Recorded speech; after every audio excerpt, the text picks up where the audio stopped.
It was hard and lonely. It was hugely frustrating, trying to get seen for roles that didn't say Asian or trying to change the limited roles that you were offered. How do you become a globally recognised name in a competitive industry? Hi, I'm Anila Dami. And I'm Rakesh Chauhan. Welcome to the Global Indian Creatives Podcast, where you'll hear how household names have carved a path in their fields, helped create the cultural narrative of British Asian Indians in society, and whose stories can inspire anyone with a dream. Meera Syal CBE FRSL rose to prominence through the BBC sitcom Goodness Gracious Me, followed by the hit series The Kumars at number 42. She's made her mark as an actor, writer and author, and in honour of her contributions across disciplines, she's received numerous accolades, including being recognised for her services to drama and literature with a CBE, and awarded the prestigious BAFTA Fellowship in 2023 for her impact on the television industry. So we'll start with the big one. What did winning the BAFTA Fellowship mean to you? Well, I sort of realised on one level that, you know, it doesn't make a whole lot of difference in terms of your career, really, after a certain point, because people know who you are. So that wasn't the reason. I didn't think, oh my God, now I'm going to go to Hollywood. And it wouldn't have that effect. I think what it meant to me is that I felt seen, and I hoped that other artists like myself from immigrant backgrounds who started at a time when there were very few of us, I felt I was accepting it collectively for all of us, that we all felt seen. Because you go on, you know, you make your work over many years, and in my case, about 35 years. And you don't know if it's having any effect or reaching people or changing anything. So I think that was very gratifying to think that it had made some difference and meant something to some people. It's a kind of validation. It makes you walk into a room a little taller. It means that you hope people will at least take your meetings. I can't honestly say it's led to any more work. I've pitched things since getting the BAFTA that haven't got made. So, you know, it's not an automatic entry to anything, but I think it does mean you've earned a seat at the table to at least be part of the conversation. There was this incredible moment where you placed the bindi on the award. What was the significance you were aiming for? I thought about it beforehand, actually. I just wanted some kind of visual symbol, something quick rather than words that would just say we can enter the establishment but also still be ourselves. Change the establishment to our perspective rather than think I'm walking through a door and I'll have to erase who I am. That's why I thought putting the bindi on the BAFTA would go, we've arrived, we're here. And this is who we are. I would say it was an incredible moment, and go so far as to say it was definitely a moment in history. Unfortunately, it was slightly wonky. I was so nervous. You know, I had to move it later in the photographs. It was slightly off-centre. Yeah. And off-centre bindi always makes you look like you're drunk. I don't know if you've ever done it, probably not, but I have. You're obviously so humble, because to question after such an incredible 35-year career in all the areas that you've worked in, from the pioneering Goodness Gracious Me to Kumars and the theatre, the books, everything you've been doing we've been following your work. You are that pioneer and you have been trailblazing.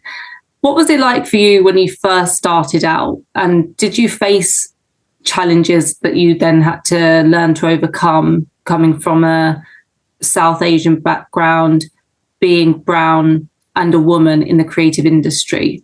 For sure, yeah, it was hard and lonely. Not so much in theatre, I have to say. I entered the theatre at a time where it was suddenly opening up and really embracing diverse voices. So in my first decade, I hardly did any television or film at all. I did loads of theatre in which I played an absolute range of parts that were not necessarily about being South Asian. Some were, but a lot weren't.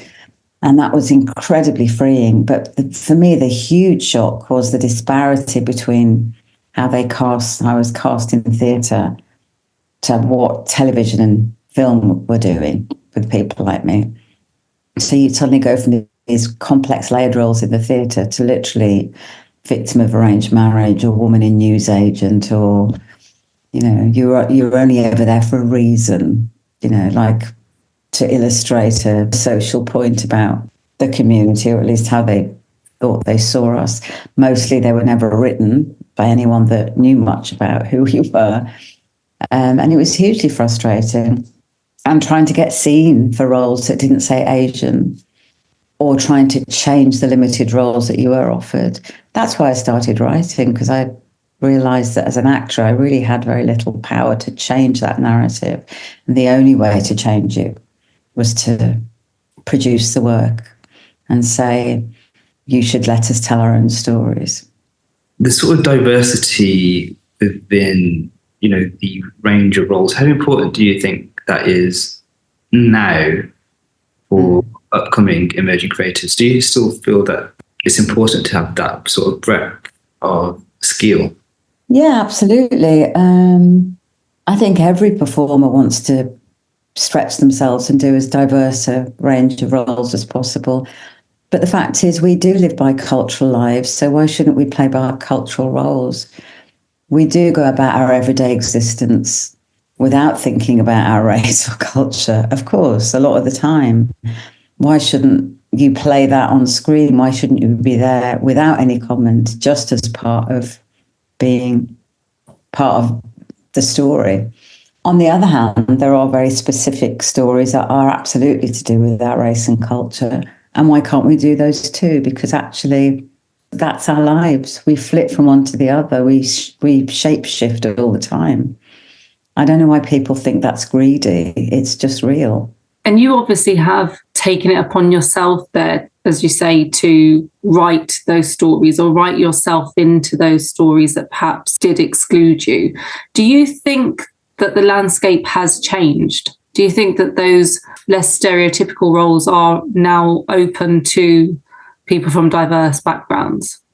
Absolutely. I mean, there's no comparison between when I started, when you look at the kind of work that Riz Ahmed's doing, or Anjali Mahindra, or Archie Punjabi, or, I mean, Dev Patel, David Copperfield was such a game changer, you know, it absolutely has changed.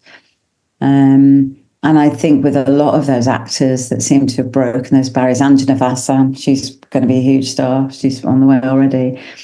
I mean, and she's filming an Agatha Christie at the moment, but she also did the leading lady parts. So I think you look at someone like Anjana, you absolutely see that she's moving really easily in those different roles.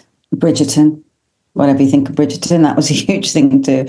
So I think it has changed. It's easy to feel it's going too slowly. I still feel, I think it's changed a lot in front of the screen, but I think behind the camera, it's really slow. Most sets I go on have very few South Asians present in any way. In the crew, makeup, it's really unusual still. And trying to get stories on, and most of the stories I write do feature South Asian women. It's really hard because the first thing they go is, who's the star? Who's carrying it? We don't have that kind of female star yet that can open a movie. Once that happens, once you get your equivalent of a Denzel Washington, that's when you can tell those stories. So I, have found it very difficult to get anything made on screen for quite a few years. That's partly my fault because I don't think commercially. I go with my heart and I do the stories I really want to tell. They generally feature lots of South Asian women, and it's just not seen as commercial. So it's still tricky. Those are where the barriers really are, I think, in the crew. We haven't got enough producers, directors. They're coming up, but I think people are still really fighting hard to get a foothold there. Yeah, and you've spoken about sort of immense challenges over there, but I think, as you've highlighted, we've had some incredible creators also now come through because the doors have been opened thanks to people like yourself. And, as you mentioned, we've got a growing list of sort of British Indian creators. Who have been your inspirations, and who were the people that you looked up to whilst you were growing up? Well, sadly, we didn't really have many South Asian role models. I mean, we obviously had a huge amount of great artists back in India, but their work and their journey was just not relevant to what we were going through. I found that the nearest equivalents, really, for me, were the Black artists in America, in terms of trying to see an equivalent generation of a group of people that were not necessarily from the country they were in, but were starting to become assimilated, were seeing as other all the time, were trying to get their stories into the mainstream. How did they handle it? So looking at the work of, say, the Black Theatre of Harlem, and what they did, they became this massive organisation and hugely respected. But they didn't go and try and storm Broadway. They built their base in Harlem and did brilliant work. And they said, this is what we want to do. This is how we want to say it. And it was so good that people came to them. And I thought that was a very good sort of model for going forward. And kind of, I think, what we did with Goodness Gracious Me and the Kumars is that we went, this is our version. These are our stories. You might not get them. We're not going to change the Hindi that's in here. We're not going to explain to you what this bit means. But if you're interested enough and it's good enough, you'll come and find out. And so people like Whoopi Goldberg, and a lot of the Black writers like Alice Walker or Ralph Ellis. And so a lot of my inspiration came from what the Black community were doing creatively. And then really just because a lot of my influences are obviously British, because that's where we grew up. So Victoria Wood was a huge inspiration. I saw a working class woman talking about women's experiences and her life in a small northern town, and all of those things chimed with me. And I thought, she's really funny, but she's absolutely got her own worldview and she's not apologetic about it. And it's all deep observation about a life she knows. So she was a great influence, and a lot of the female stand-ups that were coming up that time, French and Saunders or whatever, so they were influences too. The fact that you sought out the people that you could relate to or that resonated with you to find how people were doing what you wanted to do must mean that you were really passionate. I suppose we haven't just touched on how much you love what you do. Oh, you've got to love it, because it's so hard. It's the only motor you have. And that's where I feel very lucky compared to a lot of my contemporaries, because my parents were supportive. I did English and drama at Manchester University, and I was the only South Asian woman I knew that was allowed to do an art subject at university. And I had many friends who were very artistic, but there was no way their parents were going to let them do that. They were pushed into the so-called safe subjects that never interested them. But I think my parents were unconventional anyway. They were a mixed marriage. They eloped to get married. They already had quite rebellious roots. And I think they saw really early on that I clearly had an aptitude for writing and acting and storytelling. And their only thing was, they wouldn't have agreed to drama school, but they did say, look, get a degree, the usual immigrant thing, get something behind you. And then at least if it doesn't work out, you have other options. And I still think that's a good thing to say to your child, to be honest, because it is a very insecure profession and you have to have a few strings to your bow to survive it. I would not have just survived on acting. I would not have just survived on writing. I have managed to survive with both. And you do, if you're just reliant as an actor on someone picking up a phone and saying, yeah, we'll give you this job, that's not a good place to be in. It's very powerless. And you do have to have some way of controlling your creativity and your time and have a little bit of agency over your career path. Some amazing advice there for anyone who's up and coming and wants to take inspiration from your story. And just to wrap up, do you have a message you would send to anyone who wants to follow in your footsteps and enter either writing, screenplay, or acting? Right, well, let me tell you the story of how I actually ended up doing this, because I think it's very illustrative, actually, of what is helpful in this very insecure but gorgeous and beautiful and exciting profession. So I'd done 4 years of English and drama at Manchester, in which I played loads of different parts. And it came to the end of 4 years, and I wasn't going to go into acting because I looked around and I didn't see anyone that really looked like me out there doing it. And I genuinely thought, I don't even know who will employ me. Why would they? What jobs are there? Where there was just, watch television, nobody. In the theatre, nobody. So it felt like there's this very weird dissonance where I was studying something I loved, but I didn't actually know there was any place for me. I didn't know the basics about how to get into the industry. I think in my last year, I wrote maybe 150 letters to pretty much every theatre in the country, because in those days you had to have an equity card. You couldn't just become an actor like you can now. You had to earn your contracts. And in order to do that, you had to get a job. I think I got 150 rejections, although a couple of very nice letters back. Anyway, so it got to the end of 4 years, and I thought, right, well, I've had my fun. I better do something so I can earn a living. A good immigrant girl. And so I applied for an MA at Leeds University, which I got, which was drama and psychotherapy. And I was going to work with kids with communication difficulties through drama, which is a big thing now, but it was very niche then. And then I booked a PGCE after that. So I was very much going to go into education/therapy, that side. And in my last year at university, I, for the hell of it, decided to throw together a one-woman show, because I thought, I can't leave without telling people how sad this is making me feel, having to leave something I love. And I wrote it with a friend called Jackie Shapiro, and I had to improvise with myself because there was no one else. I was the only woman of colour in the entire arts department. There was no one else to work with. But I did it because I thought, I just need to say this. I'll get it out there. I'll say my bit. It was called One of Us, and the story was about a young Indian girl who'd run away from home to become an actress, and she addresses the audience like they're at her first audition with her. And I played about 14, 15 different parts in it, just swapping characters and accents. Probably now I think about it, they may well have been the first sort of stand-up that a South Asian woman had ever done in this country.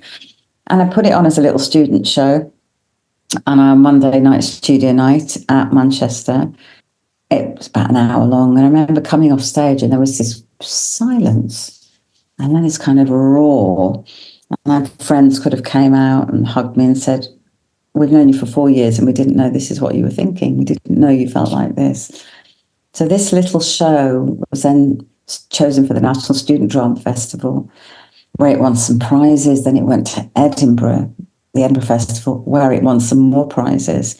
And the week before I was due to start my MA and literally not go into acting, a director at the Royal Court saw my show at Edinburgh and offered me a job with an equity card, a 9-month contract at the Royal Court. It was one of those sliding doors moments. Now, you can say, God, you were lucky. And of course, I was lucky that director happened to walk in and see me. On the other hand, if I hadn't written the play, if I hadn't put it on, if I hadn't had this burning desire to say something, there would be nothing for her to see. So it's not just about luck, it's being ready. And that's what I mean about having to have agency. Sitting at home, waiting for someone to offer you a job or spot your potential is not going to work.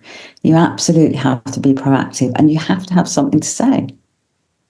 And finding your voice and knowing what that is probably the hardest thing. But I do know that I'm part of a generation that were burning to say something because we were so invisible and we were so misunderstood. And it's like you can't stop it. It bursts out of you. And that's how that play felt. And that play got me into the business. So I think there is a message in there for anyone that is thinking of this. Be passionate, find your voice, embrace what makes you different, because that is going to be your passport into a profession where everyone's looking for what makes me different. We have it already, it's in us. Use that. and make sure that you generate the narrative that you want your career to be. Be part of it. We hope you found that conversation as inspiring as we did. A heartfelt thank you to Meera Syal for joining us on the Global Indian Creatives podcast, an interview series celebrating global Indian creatives. Our thanks also goes to the Queen's Commonwealth Trust, who are championing our aim to inspire the next generation of creatives around the Commonwealth and beyond. And thank you for tuning in. Next week, you'll hear from singer, songwriter and global superstar Jay Sean, who speaks to us about his journey from the highs and lows to international stardom.